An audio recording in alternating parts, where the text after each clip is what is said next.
Just after midnight on May 12, 2006, a man woke up inside of his quiet London suburb to the sound of pounding on his front door. He immediately got up and went and answered it, and he found one of his neighbors standing outside looking completely shocked. And the neighbor told the man that something horrible had happened to his sister. And so right away after hearing this, the man left his house and sprinted down the road towards his sister's house. And as he was running, he was terrified of what he was going to find because he was always warning his sister to be more careful, but she never listened. And then when he got to his sister's house, the first thing he saw was a trail of blood leading down her driveway. But before we get into today's story, if you're a fan of the strange, dark, and mysterious delivered in story format, then you've come to the right place because that's all we do, and we upload 2, 3, even 4 times a week. So if that's of interest to you, the next time the like button is waiting for a very important piece of mail, make sure you sit outside near their mailbox, wait for it to arrive, and then immediately take it and put it in the shredder. Also, please subscribe to our channel and turn on all notifications so you don't miss any of our weekly uploads. Okay, let's get into today's story.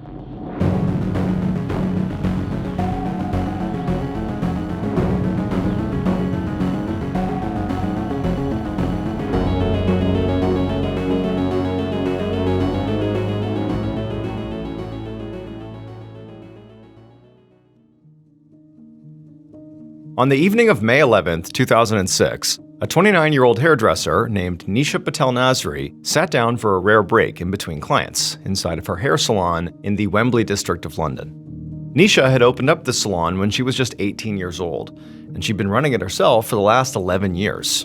And in that time, she'd attracted around 2,000 regular customers, which was already very impressive. But it was particularly impressive because this was not like a big salon on a bustling city street. Instead, it was a tiny shop on a quiet residential road way out in the northwest suburbs of London. She actually ran the salon out of a single room in her brother's house, but through hard work and sheer talent, she had grown it into a thriving business. Now, generally speaking, Nisha was glad to be busy, because if she was busy, it meant she was making money. But sometimes, like right this second, stopping and kind of kicking back and relaxing for a second when she could felt very welcome. And so she plopped down into a salon chair, she grabbed the morning paper, and she started reading it. The front page story was about how the government had just released its report on the previous year's July 7th bombings, which were a series of terrorist attacks that had taken place on London's trains and buses during the morning rush hour. Now, it had been almost 10 months since these horrific attacks, but Londoners still did not feel safe. I mean, because of this attack, there was this growing fear of really all types of violent crime that could be visited upon them. It just felt like this shattered their worldview. And Nisha, more than most people, could really understand why people felt that way. In fact, she personally had experienced an attempted home invasion recently. Just 5 days ago, when Nisha had been at her house, located about a block away from the salon, she had been making dinner when she had begun to hear the front mail slot rattling. So on her front door, there was a slot that could open up from the outside where the mail person could slide mail into her house. Now, when Nisha heard this, she didn't immediately, panic. I mean, it's pretty normal for mail to be dropped off through her door, but, she was curious, so she walked to the front of the house and she looked out the window to see who it was. Was it the mail person? Was it a neighbor? Was it a friend? But when she looked out, it was none of those people.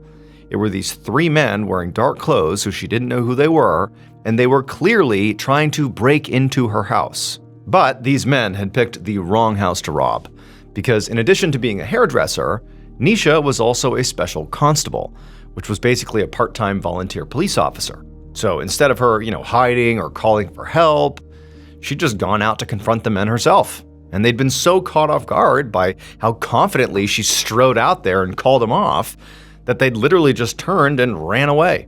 Now, even though Nisha had really handled this quite well and basically scared these guys away, it left her feeling really unsettled. And so that, combined with the lasting trauma that Londoners felt because of the bombings of the year before, Nisha these days was feeling very much on edge.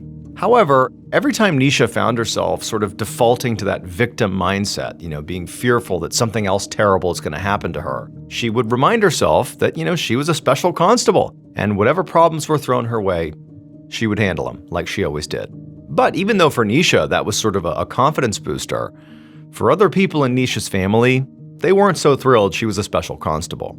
In particular, her older brother, Caden, the one who actually owned the house where Nisha ran her salon, he had pleaded with her not to join the special constable program because he felt like the work was way too dangerous. There were constantly stories in the papers about attacks on police.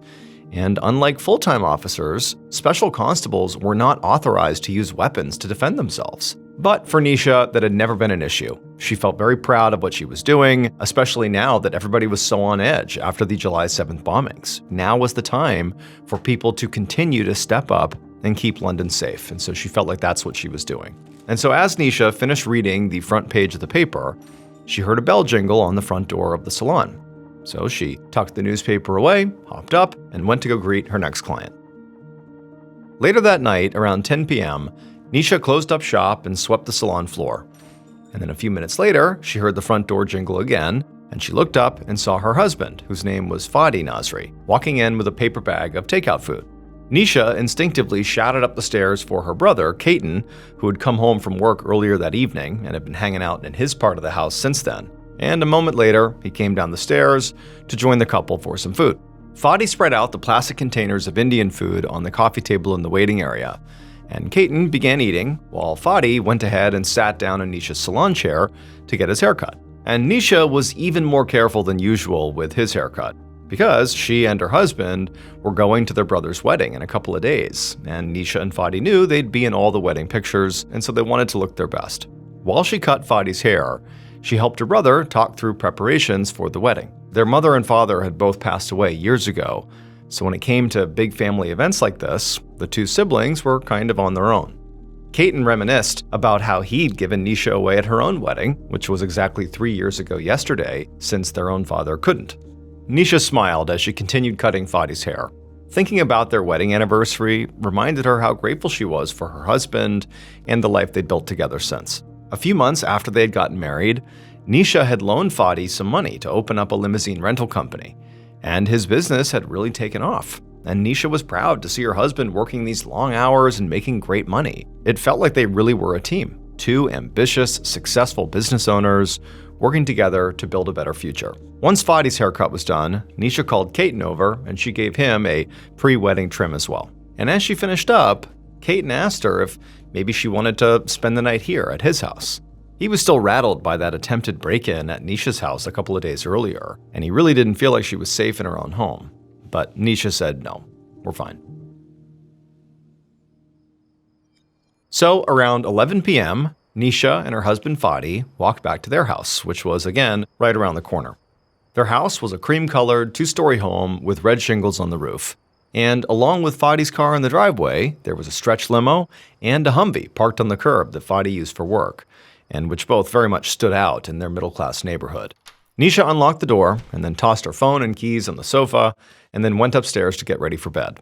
But while she was in the bathroom washing her face, Fadi popped his head in and told her he was heading out to go meet with his friend to go play snooker, which is a way of saying pool, but in the UK. Now, Nisha was not offended that he wanted to go out and see his friend, like that was fine.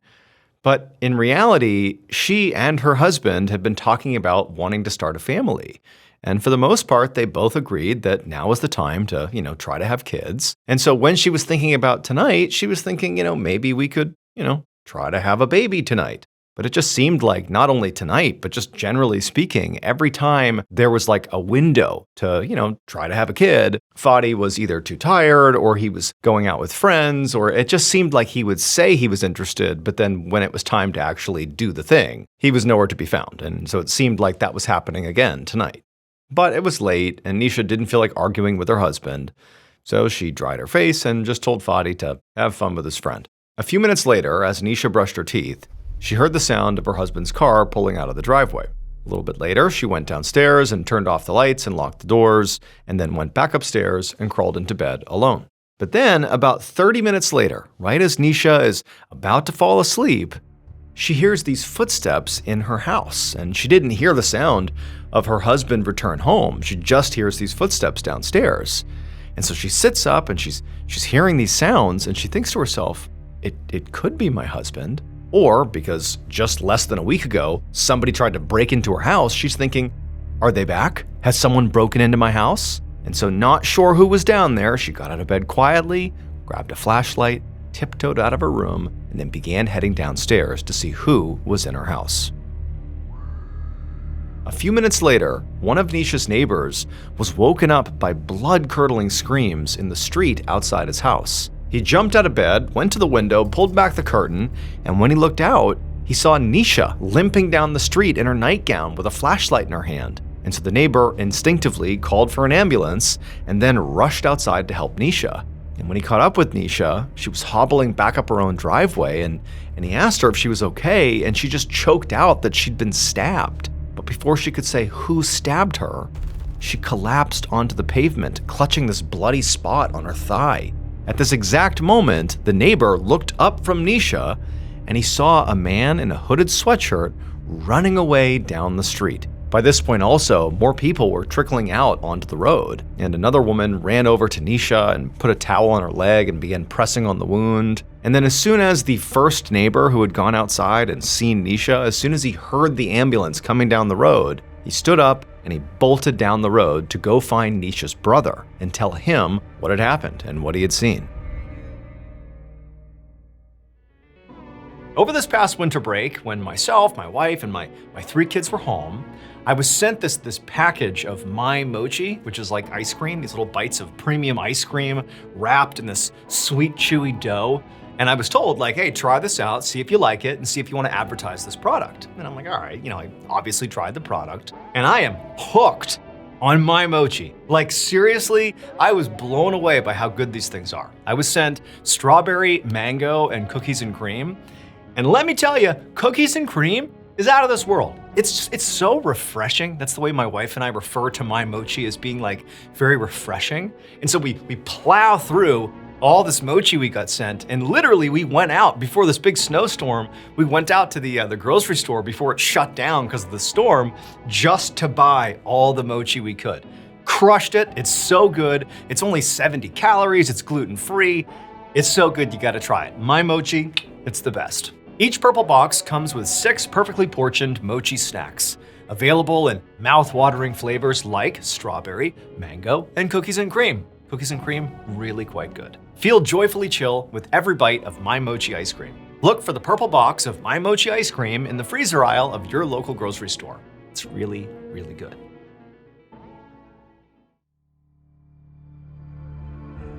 Just moments later, a few minutes before midnight, Detective Chief Inspector Nick Scola felt his pager buzz. He was an experienced detective working out of the Wembley station, and that night he was the senior investigator on call in case any major crimes happened. He'd been hoping he could get through the shift without any emergencies, but when he called the station to see what that pager buzz was about, he could tell, there was clearly an emergency because the dispatcher told him to go to 17 Sudbury Avenue as quickly as possible. And so Scola hopped in his car, and a few minutes later, he pulled up to a very chaotic scene on a residential street. In the driveway of a cream-colored house with red shingles, paramedics were loading this young woman into an ambulance, and police officers were already cordoning off the area with tape to keep a crowd of very rowdy and restless neighbors away. As Scola walked closer to this house, he saw there was a trail of blood on the driveway. He flashed his badge to the other officers standing guard around the house, and they all lifted the crime scene tape to let him come inside. One of the officers told Scola there had been a stabbing, and the victim, the young woman, was in critical condition. And while the officers were debriefing him on what they knew so far, Scola noticed a car pull up out on the street, and a man got out of the car and began running towards the house, and as he did, he was clearly crying and screaming and just basically hysterical. As he got close enough, Scola heard this man frantically tell the paramedics that he was the victim's husband. And so Scola saw this happening and just made a mental note to make sure he interviewed that guy as soon as he had any idea what he was dealing with. Scola looked around and he noticed right away that there was a stretch limousine and also a black Humvee parked in front of this house, which, obviously those are expensive. And so, maybe those attracted burglars to the house and, maybe she was there when burglars went inside. So wrong place, wrong time. But when Scola walked up the driveway past the forensics team who was already taking photos and collecting evidence, he noticed that the front door and the windows near the front door had no signs of forced entry. There was no damage done. And then also when Scola went around to the back of the house, the back door, the other entrance into the house, also did not show any sign of forced entry. And then when Scola went into the house, he noticed that in the living room, there was nothing broken or anything out of place, and in fact, he even saw a wallet and a stack of cash sitting out in the open, totally untouched. And so even though his initial theory was robbery, it was starting to look less and less likely. Scola left the living room and went into the kitchen, and there he noticed there was a butcher block that was clearly missing one of its knives. And this butcher block was at the very back of the counter behind a bunch of other items, including a row of champagne glasses that did not look like they had been disturbed. So he figured that, this knife could not have been taken during a struggle, like somebody, fighting with the victim, they grab the knife and then they stab her. The knife had to have been taken when there was relative peace in the house. Otherwise, those champagne glasses and the other stuff near the butcher's block would have been toppled over, and they weren't. And so Scola began to kind of piece together a working theory of what could have happened here. And what he came up with was the victim, the young woman, must have heard a noise that spooked her. And so she wound up going into her kitchen and she carefully got her knife to protect herself and then maybe stepped outside to investigate this noise. And as soon as she got out there, her attacker or whoever was out there making the noises, maybe they were trying to break in or something, they must have seen her, they get into some sort of altercation, the knife gets pulled out of her hand, and then she is stabbed with her own knife. Now, of course, this was really specific, and Scola had no idea if this was true or not, but it would sort of explain away all the anomalies he was seeing so far. A few minutes later, Scola went outside to speak to some of the neighbors who had gathered in the street. And one neighbor told Scola that he had actually seen a man in a hooded sweatshirt running away from the scene. But this neighbor said he had not seen the man's face, so he didn't know who it was. And so at this point, Scola figured the next thing he would need to do is just speak to the victim once she was stable, because she would obviously be able to give a better description of what happened and who her attacker actually was. But unfortunately, less than an hour later, while Scola was still at the crime scene, just kind of taking it all in and asking basic questions and gathering some evidence, he got a call from the hospital. His stabbing victim, Nisha Patel Nasri, had actually bled to death on the way to the hospital, which meant this was officially a murder investigation.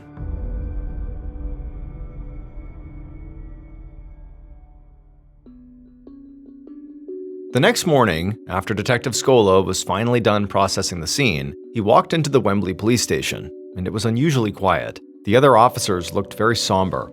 A little bit confused, Scola asked one of his colleagues what was going on here, and she would tell him that the victim, Nisha from last night's murder, was one of their own. She was a special constable, and plenty of officers in the Wembley station had worked with her. And so Scola now understood, what a gut punch this really was. But also, this information was pretty interesting to Scola, because at first, he thought Nisha was killed in like a random robbery gone wrong, but now Scola wondered if this murder was not random at all. Maybe Nisha was being targeted because she was a police officer. Maybe there was a criminal who she had put behind bars or prosecuted in some way that was out to get her. And when Scola began doing some digging on Nisha and some of her police work, he learned that Nisha had actually had somebody try to break into her house a few days earlier. There were these 3 men that she had basically scared off when they had tried to break into her house. And so now Scola's thinking, that can't be a coincidence. And so right away, a team of officers got to work trying to figure out the identities of those 3 men who had attempted to break into Nisha's house the first time.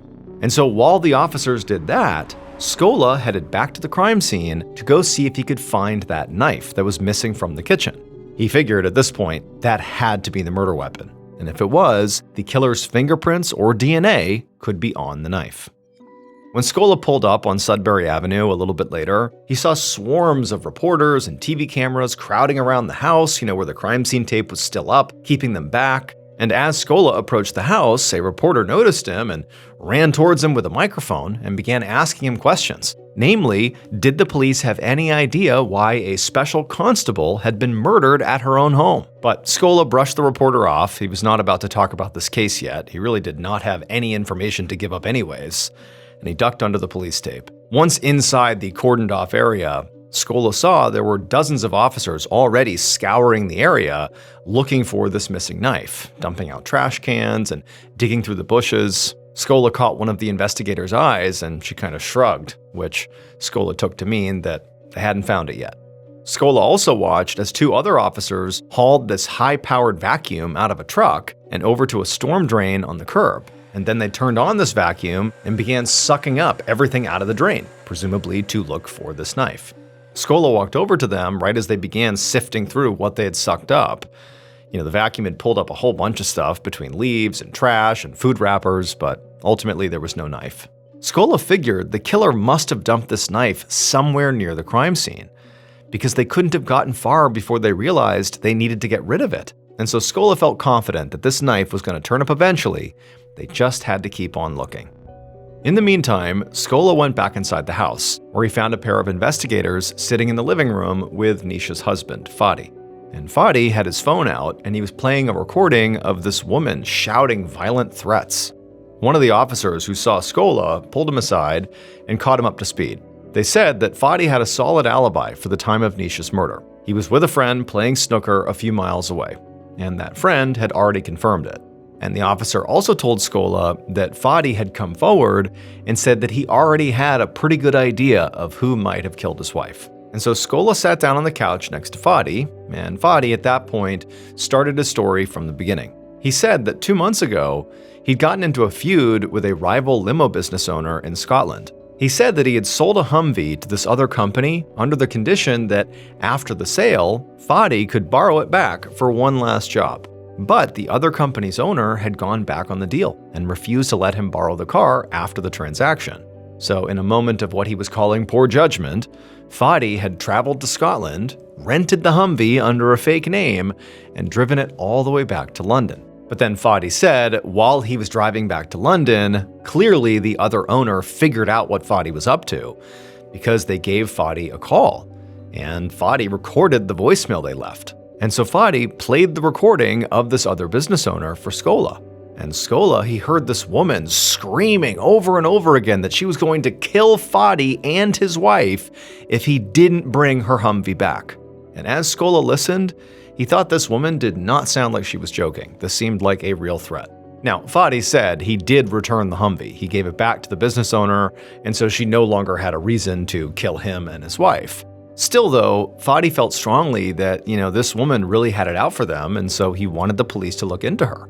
And for Scola, they really didn't have that many leads to think of, and so he figured he would check it out first. So he took Fadi's phone to download that audio recording and also all the call logs, and then he promised he would send a team to Scotland to look into this right away.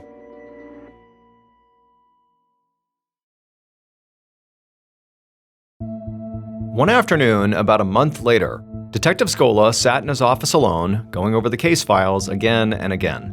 He was stressed because the media had been covering Nisha's murder since day one, and there was a lot of public pressure to solve this case. But the police had been investigating it really aggressively for a month, but realistically had almost nothing to show for it. Ever since Scola's last conversation with Fadi, the investigation had been moving very slowly. Some detectives had gone to Scotland to look into this rival business owner angle who had, supposedly threatened Fadi and his wife, but they hadn't found anything notable. So that lead was looking like a bust. Also, the homicide team had not been able to identify those 3 men who had attempted to break into Nisha's house 5 days before she was killed. Scola and his team had interviewed Nisha's family, her friends, her neighbors, but so far they had not been able to identify any likely suspects, again outside of that business owner in Scotland. It just didn't seem like there was anyone who would have wanted to hurt Nisha. She was liked and respected by basically everyone they spoke to. However, there had been one pretty significant development in the case over the past month, and it was that police had finally found a knife that looked similar to the one missing from Nisha's kitchen. It was found in a storm drain about a block away from her house. However, Scola was still waiting for the crime lab to actually determine whether it was the murder weapon or not. But just then, Scola got a phone call, and it was someone from the crime lab. And they told him that after analyzing this knife, they had found traces of Nisha's blood on the blade. So this definitely was the murder weapon. For the first time in weeks, Scola felt really optimistic. He finally had a real piece of hard evidence, a fresh clue here to really lead this investigation. And now he needed all hands on deck. So he hung up the phone and then gathered his team for a meeting. And then once they were all together, he told the other detectives that they had found the murder weapon. But they had to keep their discovery a secret. If the killer found out police had this knife, they might panic and flee. And so to avoid jeopardizing the investigation, Scola wanted to keep the discovery out of the press. After everybody was aligned on that, the next step in the investigation was that Scola was going to send officers out to collect video from all the security cameras near where the knife had been found. London is one of the most heavily surveilled cities in the entire world, with hundreds of thousands of CCTV cameras everywhere. So Scola figured one of those cameras must have captured the person who dropped that knife into the drain. The homicide squad would spend the rest of the week combing through countless hours of CCTV footage from the area, hoping to find the moment when the knife got dropped in the storm drain. But it was like trying to find a needle in a haystack. However, after about a week of this, another detective eagerly called Scola over to his computer. He said he had finally found something that could be useful. And so Scola walked over, and the detective said that the footage he was looking at, which was paused at the moment, was of a CCTV camera taken from a shop that was on the same road as the storm drain. And so Scola bent down and stared at the screen as the detective hit play on the video. Now, the storm drain itself was just barely out of frame, but the camera clearly captured the glow of headlights as a car pulled up near the storm drain. The car stopped there for about 7 seconds, and even though you cannot see anybody getting out and disposing of a knife into the drain, the car was stopped long enough that somebody could have done that before the car took off again. But critically, when this car took off again, it passed through this camera's frame very clearly. And as the car drove past the storefront, the detective paused the camera. As soon as he did, Scola leaned in closer to get a better look at this car. Now, the video was dark and grainy, so right away it was impossible to read the license plate on the car. But despite the graininess, there definitely were a few identifying details Scola could make out. The car was clearly a gray Audi, and there was an antenna in the center of the roof, and also one of the lights above the license plate was not working.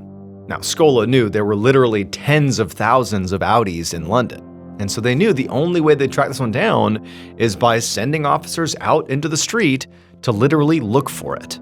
But really what they're looking for is Audis that have that antenna on the roof and a light that doesn't work in front. Now, of course, this was going to be extremely time-consuming, but Scola felt like they didn't have a better lead here, and so they began this process.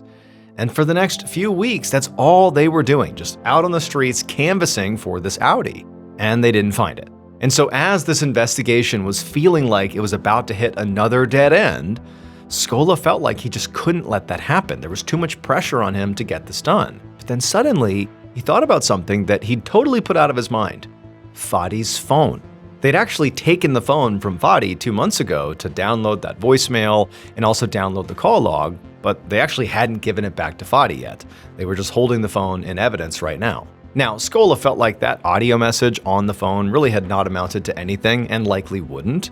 But Scola figured, why don't we look in that phone to see what else is on there? Maybe there were fresh clues about who might have wanted to hurt Nisha. So he assigned one of his forensic techs to download everything from Fadi's phone onto a drive. And then once they had done that, Scola took this drive and he plugged it into his computer and began sorting through all this data. He saw a photo that caught his eye. The photo was of a woman's thigh, and she was clearly lying in a bed in what looked like a hotel room. And even with the bright flash and poor camera quality, Scola could tell that the woman's skin was pale white, and so it was definitely not Nisha's leg.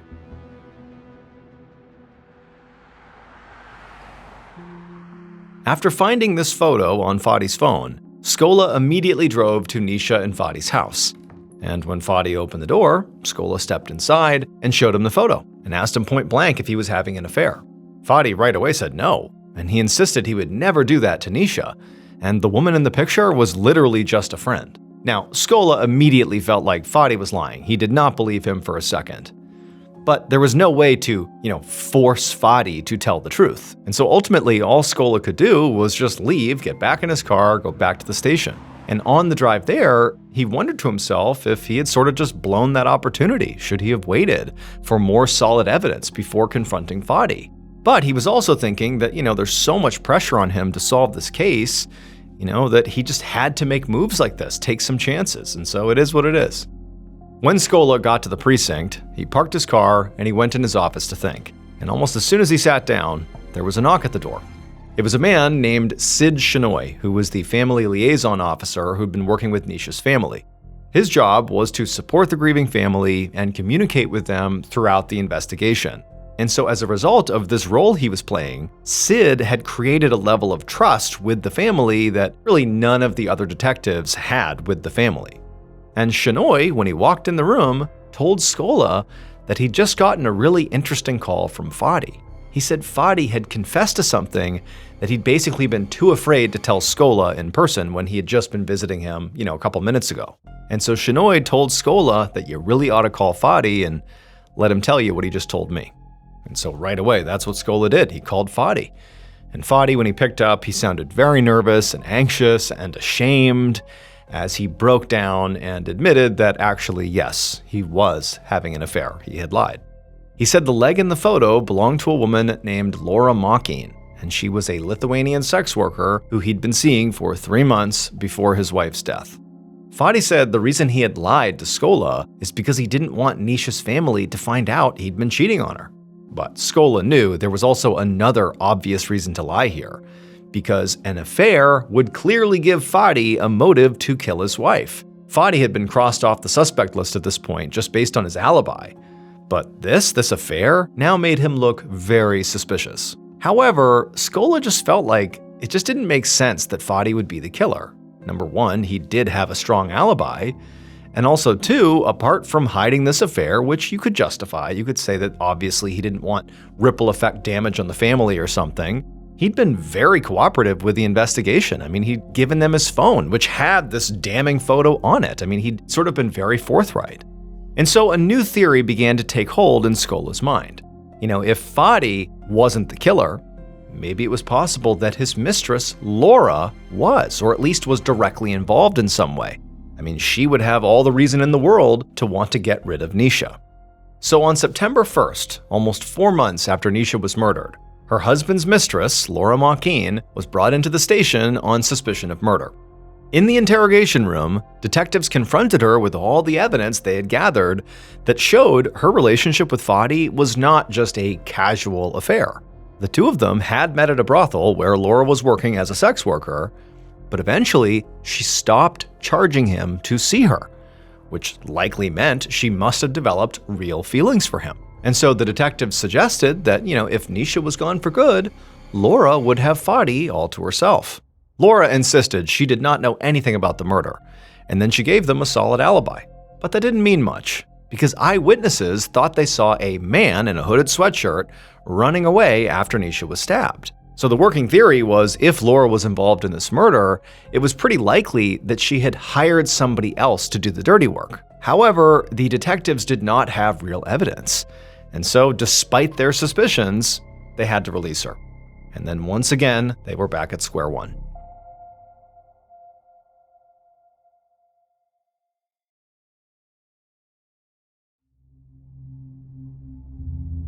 However, not long after Laura was allowed to go home, Scola was walking through the precinct when the family liaison officer, Sid Shenoy, came running up behind him. Shenoy told him that he just had a very interesting conversation with Nisha's brother, Caton. Caton had told him that after finding out about Fadi's affair, he had been furious. The whole family was so upset about it. And Caton said that now that he really had this horrible opinion of Fadi, he felt comfortable sharing something about Fadi that he had been keeping to himself. Caton told Shenoy that he thought Fadi might not be the professional businessman he pretended to be. Instead, Caton said that Fadi might actually be involved with something criminal. According to Caton, Fadi had said there were a lot of sketchy people in his contacts, and he was worried about what the police might find on his phone. But Caton said that Fadi had not been specific about what he meant when he said sketchy people. He didn't know what he was saying or why he was involved with them. And so after hearing this, Scola told his team to go through Fadi's phone records and run the name of every person who appeared in his call log. And apart from all the calls back and forth to Laura, the mistress, there was one other name that jumped out, a convicted drug dealer named Roger Leslie. And when Scola saw this, he realized that he might have been approaching this investigation all wrong. He'd really struggled to find suspects because there was no one who would have wanted to hurt Nisha who didn't have an alibi. But now he realized that maybe that was the case because Nisha was not actually the killer's target. Maybe the target was Fadi. If Fadi was involved in the drug trade, then anyone could have come after him for any number of reasons. It could have been a drug deal gone wrong, or retribution for a debt he didn't pay, or even maybe a hit by a rival gang. He didn't know, but there was way more possibilities here. And the more Scola dug into Fadi, the more suspicious evidence he found. He learned that before Fadi and Nisha got married, Fadi had run an escort agency. He'd closed it down and started a more legitimate business 3 years ago, but Scola knew there could be any number of former employees or customers wives who might still have a problem with Fadi. And then there was that threatening voicemail from the rival limo company. I mean, that whole story made it seem entirely possible that Fadi could easily get wrapped up in very serious business disputes, which meant there could be more disgruntled rivals out there. Basically, it seemed entirely possible that there were loads of people out there who might have had it out for Fadi, not Nisha. And so that became the new direction of this investigation. And so the first person Scola looked into with this new direction was Roger Leslie, the drug dealer who had made a few calls to Fadi. However, there was one issue that kept Roger from becoming a primary suspect. He didn't own a gray Audi. So if he was involved in the murder, he probably didn't work alone. And so the police set up a trace on Roger Leslie's phone, hoping that his call logs would lead them to an associate who did own a gray Audi. And eventually, they sure did. And that person who owned the gray Audi was the missing piece that made the whole puzzle come together. Based on those call logs and all the other evidence found during this investigation, the following is what police believe happened to Nisha Patel Nasri on May 11, 2006.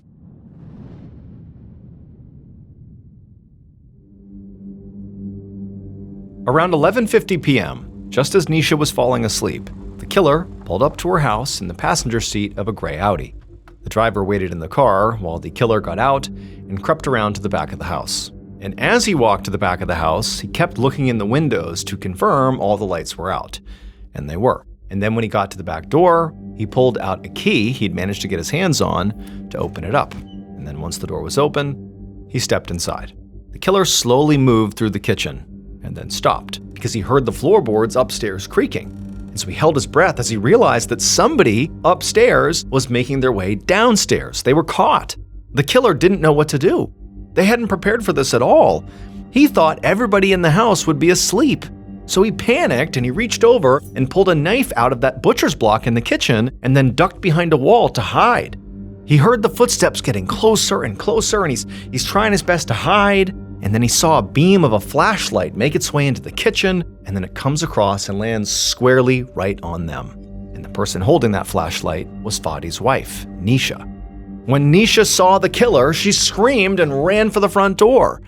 But the killer knew he could not let her get away because now she'd gotten a clear look at his face and he was caught. So he chased her outside, out into the driveway, clutching that kitchen knife in his hand, and about halfway down the driveway, he tackled her and then sunk the knife deep into her thigh. Nisha actually managed to fight him off despite this gaping wound in her leg, and she scrambled up and began running down the street screaming for help. And at this point, the killer saw lights coming on in the neighbors' houses, and his heart was pounding, and he knew that Nisha was no longer his biggest problem. He had to get out of here immediately before anybody on the block saw his face too. So he just sprinted back to the Audi, where the driver was still waiting for him, and he told the driver to go, just take off, drive out of here. And so the driver, they did just that, but they were panicked and confused, and as they're going around the corner, they're asking the killer, like, what just happened? I mean, as far as the driver knew, they were only here to pick up some ecstasy for a drug deal. They did not expect anybody to get stabbed. But the killer just snapped at the driver to stop talking about it because he hadn't expected the night to go this way either. It was a total mess. And so at this point, the killer looked down at the bloody knife that was still in his hand, and he realized he had to get rid of it. And so he told the driver to just pull over. And so the driver did. They pulled over to the curb on this commercial street just a block away from Nisha's house, and the killer quickly opened up the door and threw the knife into a nearby storm drain.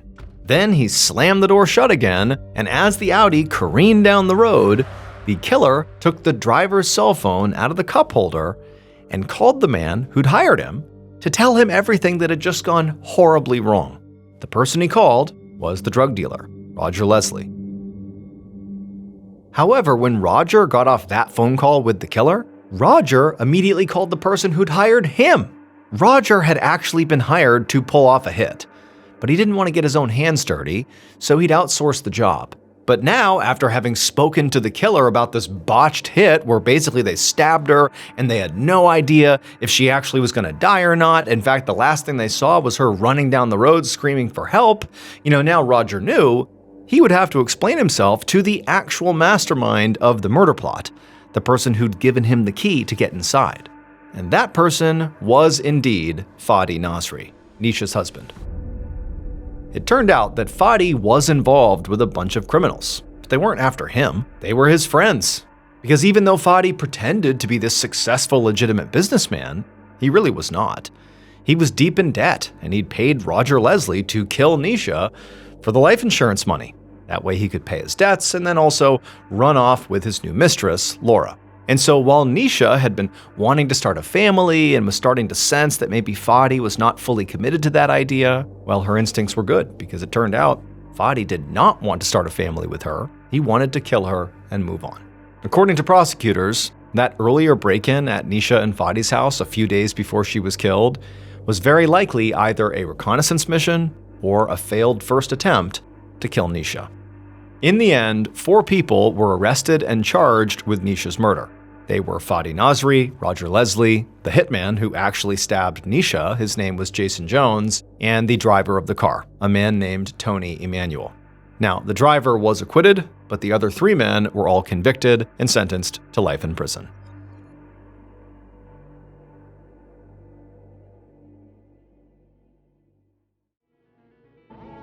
Thank you so much for watching. Let me know what you thought of today's episode in the comments. And remember, we have a whole playlist of true crime episodes ready for you to binge right now. So click here and give them a watch. All right, until next time, see ya.